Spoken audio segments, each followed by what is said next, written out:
اگلی آنے والی قسط تو بہت ہی ایکسائٹنگ ہونے والی ہے. تو چلیے اب نیکسٹ ایپیسوڈ کا بھی ریویو کر ڈالتے ہیں. اور میرا یہ ریویو آپ نے اسکپ کیے بغیر دیکھنا ہے کیونکہ میں نے بڑی محنت سے 2 دن کے بعد اتنا لمبا بنایا ہے. السلام علیکم ناظرین، آج میں آپ کی خدمت میں 2 دن کے بعد حاضر ہوں. یقیناً آپ نے میرے ریویوز کو بہت مس کیا ہوگا، میں نے بھی آپ کو بہت مس کیا.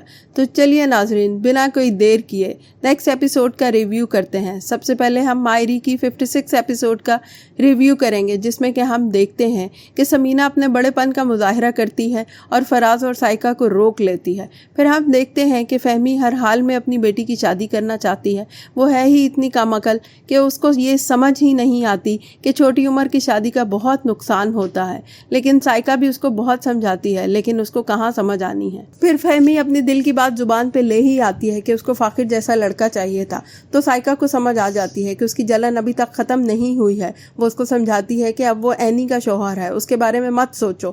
پھر ہم دیکھتے ہیں کہ اینی جب کالج جاتی ہے تو گھر سے فون آ جاتا ہے کہ انایا کی طبیعت بہت خراب ہو گئی ہے. تو وہ جلدی میں وہاں سے نکلتی ہے. فاخر کو کالز کرتی ہے، وہ بھی اٹینڈ نہیں کرتا اور وہ سڑک پہ ایک دم سے گر کے بے ہوش ہو جاتی ہے. پھر ہم دیکھتے ہیں کہ ایک ڈاکٹر اس کو ہاسپٹل لے جاتی ہے. وہاں اس کے ٹیسٹ وغیرہ ہوتے ہیں اور پتہ لگتا ہے کہ اس کا بی پی خطرناک حد تک لو ہو چکا ہوتا ہے اور اس کی کیلشیم کے لیولز بھی بہت کم ہے. ڈاکٹر ان سب کو خوب باتیں سناتی ہے اور یہ بھی کہتی ہے کہ کاش غلط فیصلوں کی بھی کوئی دوا ہوتی جن کو ہم صحیح کر سکتے. تو ناظرین، ہم نے دیکھا کہ چھوٹی عمر کی شادی کا یہی نقصان ہوا کہ اینی کی ہڈیاں بھی بہت کمزور ہو گئی ہیں. وہ فزیکلی بہت زیادہ ویک ہو گئی ہے، یہاں تک کہ اب وہ کولیپس کر گئی ہے. اور پھر ناظرین، اس قسط میں ایک ٹویسٹ آتا ہے جس میں کہ ہم دیکھتے ہیں کہ رحیلہ اور حبیب بہت خوشی خوشی گھر میں داخل ہوتے ہیں اور گھر مٹھائی کا ڈبہ ہاتھ میں پکڑا ہوتا ہے اور آ کر اعلان کرتا ہے کہ رحیلہ ماں بننے والی ہے.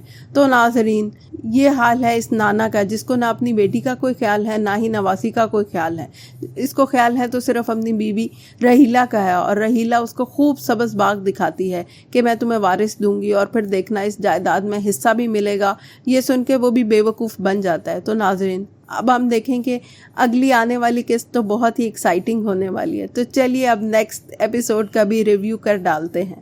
ہاں جی، تو نیکسٹ ایپیسوڈ میں ہم دیکھتے ہیں کہ اینی ہاسپٹل سے گھر آ جاتی ہے اور سب سے پہلے آ کے انایا کا پوچھتی ہے. بہت ہی پیاری لگتی ہے، ایک چھوٹی سی بچی ہے لیکن اس کو اپنی بیٹی کا اتنا خیال ہے. پھر ہم دیکھتے ہیں کہ رحیلہ اور حبیب جب مٹھائی کا ڈبہ لے کے آتے ہیں تو کوئی بھی مٹھائی نہیں کھاتا اور بھابھی سمینہ بھی اس کو خوب باتیں سناتی ہیں، لیکن اس پہ کسی بات کا کوئی اثر نہیں ہوتا اور وہ اپنے آپ کو بہت پراؤڈ سمجھتی ہے اور یہی سمجھتی ہے کہ میں نے اب حبیب کو بیٹا دینا ہے. لیکن اس کو یہ نہیں پتا کہ بیٹا یا بیٹی تو اللہ کی دین ہے، خود انسان اس میں کچھ بھی نہیں کر سکتا. تو ناظرین، اب اگلی قسط کا ہمیں انتظار رہے گا جس میں کہ ہم دیکھیں گے کہ بیٹا ہوا یا بیٹی ہوئی. پھر ہم دیکھتے ہیں کہ آمنہ ایک بہت ہی سینسیبل کیریکٹر ہے. جب اس کو پتہ لگتا ہے کہ اینی بے ہوش ہو گئی تھی تو وہ فاخر کو ریئلائز کرواتی ہے کہ اس کو اینی کا بہت خیال رکھنا چاہیے اور اینی پہ بہت برڈن ہے اور اس کے لیے ایٹ لیسٹ ایک میڈ ہونی چاہیے تاکہ وہ کھانا پکانے اور انایا کو سنبھالنے میں اس کی ہیلپ کرے. تو فاخر کو یہ بات سمجھ میں آ جاتی ہے اور وہ پھر اپنی ماں کو کنونس کرتا ہے کہ ماں اب اینی اتنا برڈن نہیں لے سکتی، اس لیے ہمیں اس کا بوجھ کچھ کم کرنا پڑے گا. اور ماں بھی مان ہی جاتی ہے کیونکہ ڈاکٹر نے بھی خوب باتیں سنائی ہوتی ہیں جن کے بعد ان دونوں کو عقل آ ہی جاتی ہے. اور ناظرین، میرا تو یہی خیال ہے کہ آمنہ دل ہی دل میں شکر ادا کر رہی ہوگی کہ شکر ہے کہ وہ فاخر کی بیوی نہیں بنی، کیونکہ وہ تو یہ سب ذمہ داریاں اٹھا ہی نہیں سکتی تھی. پھر ہم دیکھتے ہیں کہ اینی اپنی ماں کو بہت زیادہ پریشان دیکھتی ہے. اس کے کمرے میں جاتی ہے، دیکھتی ہے تو وہ رو رہی ہوتی ہے اور سائقہ بھی پاس بیٹھی ہوتی ہے. تو وہ اسے پوچھتی ہے کہ آپ مجھے بتائیں کیا ہوا ہے، آپ کے ساتھ کیا ہوا ہے، لیکن ماں نہیں بولتی ہے اور سائقہ اس کو بتاتی ہے. تو اینی پہ ایک بم پھوٹتا ہے کہ رحیلہ ماں بننے والی ہے. تو وہ بہت حیران ہوتی ہے اور یہی کہتی ہے کہ میرا باپ جس نے ساری عمر بیٹے کے بغیر گزار دی، اب اسے بیٹا کیوں چاہیے. لیکن اسے کیا پتا کہ یہ تو سب کچھ رحیلہ کی چال ہے. وہی چاہتی ہے کہ وارث پیدا ہو جائے تاکہ ساری جائیداد کو وہ ہڑپ کر لے. پھر ناظرین، رحیلہ کے ڈرامے شروع ہو جاتے ہیں. وہ کہتی ہے مجھے بھوک لگی ہے، مجھے سینڈوچز کھانے ہیں اور وہ جا کر حبیب جو ہے فائزہ کو کہتا ہے. فائزہ بیچاری باپ سے ڈر کے بنا دیتی ہے لیکن عائشہ دیکھ لیتی ہے، اسے بہت غصہ آتا ہے اور وہ اسے کہتی ہے چھوڑ دو، یہ تم نے بالکل نہیں بنانے. اور پھر حبیب صدا کا ڈھیٹ آ کر اس کو پھر ڈانٹتا ہے عائشہ کو اور یہی کہتا ہے کہ میں تمہیں طلاق دے دوں گا اگر تم نے یہ نہ کیا اور وہ نہ کیا. تو ناظرین، کیا اتنی چھوٹی چھوٹی باتوں پہ طلاق دے دینی چاہیے اور کیا حبیب کا رویہ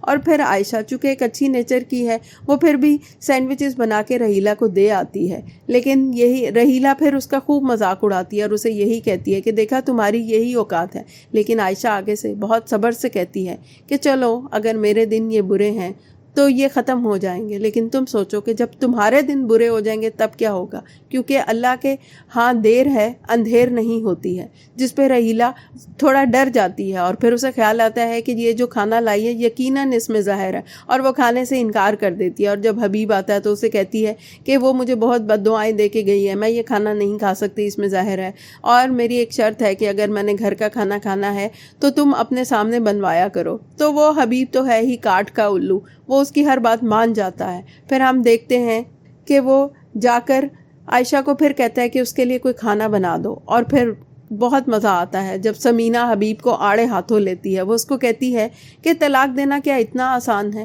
تم ہر بات پر یہی کرتے اور یہی کہتے ہو، تمہاری اپنی اوقات کیا ہے، اور تم 100 مرتبہ سوچ لینا عائشہ اور اس کی بیٹیوں کو گھر سے باہر نکالنے سے پہلے کہ یہ گھر تمہارا ہے بھی ہے کہ نہیں۔ تو حبیب ایک دم سے چپ کر جاتا ہے اور پھر ریئلائز کرتا ہے کہ واقعی یہ گھر تو اس کا ہے ہی نہیں ہے، لیکن پھر بھی وہ کوئی موقع جانے نہیں دیتا اور اپنی بیوی عائشہ کو کہتا ہے کہ دیکھنا میں تمہارا کیا حال کروں گا۔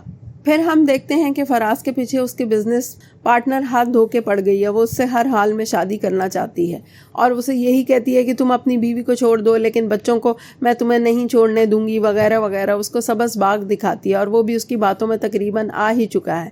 پھر اب ہم دیکھیں گے کہ کیا وہ سائقہ کے ساتھ برا کرے گا، کیا اس کو چھوڑ دے گا اور اس سے شادی کر لے گا یا نہیں۔ تو ناظرین آپ کا کیا خیال ہے، پلیز کمنٹس کر کے ضرور بتائیے گا۔ پھر ہم دیکھتے ہیں کہ فاخر اینی کے لیے میڈ رکھ ہی لیتا ہے اور اب فاخر اینی کا بہت خیال کرتا ہے۔ رات کو انایا اٹھ جاتی ہے تو وہ اس کو بہت سنبھالتا ہے تاکہ اینی آرام سے سو سکے، اور صبح جب وہ اس کو اٹھاتی ہے تو وہ اٹھتا نہیں اور اسے کہتا ہے کہ یار میں رات کو 3 بجے تک جاگتا رہا۔ تو وہ بڑی حیران ہوتی ہے اور کہتی ہے تم کیوں جاگتے رہے؟ کہتا ہے اس لیے کہ میں نے انایا کو سمجھایا، اور پھر اس کو کہتا ہے کہ یہ تمہاری ہی ہمت ہے، میں تو ایک ہی دن میں فارغ ہو گیا ہوں۔ تو وہ کہتی ہے کہ مرد اپنی ہمت اور طاقت دکھا کر شور مچاتا ہے، لیکن عورت چپ چاپ سارے کام کرتی ہے اور اپنی ہمت اور طاقت تب دکھاتی ہے جب موقع آتا ہے۔ یہی فرق ہے مرد اور عورت میں۔ تو ناظرین آپ کا کیا خیال ہے؟ چلیے ناظرین اب 58 کا ریویو بھی کر لیتے ہیں، جس میں کہ ہم دیکھتے ہیں کہ اکرم پلسیہ جو کہ رحیلہ کا کرائم پارٹنر ہے، وہ اس کو فون کر کے کہتا ہے کہ پلیز اس کی شادی کرا دی جائے، اور لڑکی بہت خوبصورت اور کم عمر ہونی چاہیے اور جہیز میں ڈھیر ساری دولت اور روپیہ پیسہ چاہیے۔ تو رحیلہ چونکہ ہے ہی بڑی چلاک ہے اور ہر وقت اس کا دماغ ایسے ہی کاموں پہ چلتا رہتا ہے، وہ سوچتی ہے کہ وہ ایمن کا رشتہ کرا دے اور یہی کہتی ہے کہ ایک خوبصورت لڑکی میری نظر میں ہے جو کہ بہت کم عمر میں ہے اور میں دیکھو تمہاری شادی کروا ہی دوں گی۔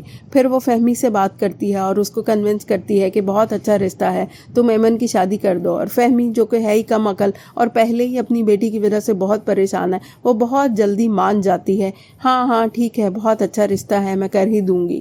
ناظرین پھر ہم دیکھتے ہیں کہ سائقہ اس کو بہت فہمی کو سمجھاتی ہے کہ رحیلہ کی باتوں میں مت آئے، وہ صحیح نہیں ہے اور اس کے فیصلے بھی درست ثابت نہیں ہوتے، لیکن فہمی کی عقل پہ تو پٹی بندھی ہوئی ہے، اسے کچھ نظر نہیں آتا، اور وہ رحیلہ اس کو یہ بھی سجائی دیتی ہے کہ تم اپنا جائیداد میں حصہ مانگ لینا اور وہ اپنی بیٹی پہ خرچ کر دینا۔ تو وہ یہی سوچتی ہے کہ اب وہ سمینہ بھابھی سے بات کرے گی۔ پھر ہم دیکھتے ہیں کہ فاخر اب اینی سے بات کرتا ہے اور اسے یہی کہتا ہے کہ سارے میرے دوست پڑھنے کے لیے باہر چلے گئے ہیں اور اب میں بھی جانا چاہتا ہوں، میں بھی باہر جانا چاہتا ہوں۔ تو اینی ایک دم سے گھبرا جاتی ہے اور اس کو یہی یقین دلاتی ہے کہ وہ اس کے بغیر نہیں رہ سکتی اور وہ اور انایا کیا کریں گی، لیکن فاخر پہ تو اپنے دوستوں کی باتوں کا بھوت سوار ہے، اس لیے وہ باہر جانا چاہتا ہے۔ پھر ہم دیکھتے ہیں کہ فاخر اینی کو کہتا ہے کہ تم نے شادہ باجی کو سب کچھ انایا کے متعلق سمجھا دیا، تو وہ کہتی ہے ہاں میں نے سمجھا دیا، لیکن اگر پھر بھی کوئی کنفیوژن ہوئی تو وہ اماں ہے نا گھر پہ، لیکن وہ کہتا ہے کہ اس دفعہ کوئی گڑبڑ نہیں ہونی چاہیے، کوئی اونچ نیچ نہیں ہونی چاہیے ورنہ گھر والے اس کو نکال دیں گے۔ تو ناظرین پھر اونچ نیچ ہو ہی جاتی ہے، کیونکہ ہم دیکھتے ہیں کہ عائشہ بہت پریشانی سے ہاتھ میں دوا لے کر سمینہ کے پاس آتی ہے اور یہ کہتی ہے کہ انایا ابھی تک نہیں اٹھ رہی اور ہاتھ میں اس نے کوئی کھانسی کا سیرپ پکڑا ہوا ہوتا ہے اور ان دونوں کے پیروں تلے زمین نکل جاتی ہے کہ عنایا کو اب کیا ہو گیا۔ تو کیا ناظرین، اب اینی کے لیے ایک اور مشکل وقت آ رہا ہے، اب اینی کا کیا بنے گا؟ پلیز کمنٹس کر کے ضرور بتائیے گا۔ اچھا ناظرین، اب میں چلتی ہوں۔ یقیناً آپ کو میرا یہ ریویو بہت پسند آیا ہوگا۔ پلیز لائک کر دیا کریں، سبسکرائب کریں اور شیئر کر دیا کریں، اور میرا یہ ریویو آپ نے سکپ کیے بغیر دیکھنا ہے کیونکہ میں نے بڑی محنت سے 2 دن کے بعد اتنا لمبا بنایا ہے۔ پلیز اسے لائک کریں۔ اچھا ناظرین، اب میں چلتی ہوں۔ دعاؤں میں یاد رکھیے گا۔ اللہ حافظ۔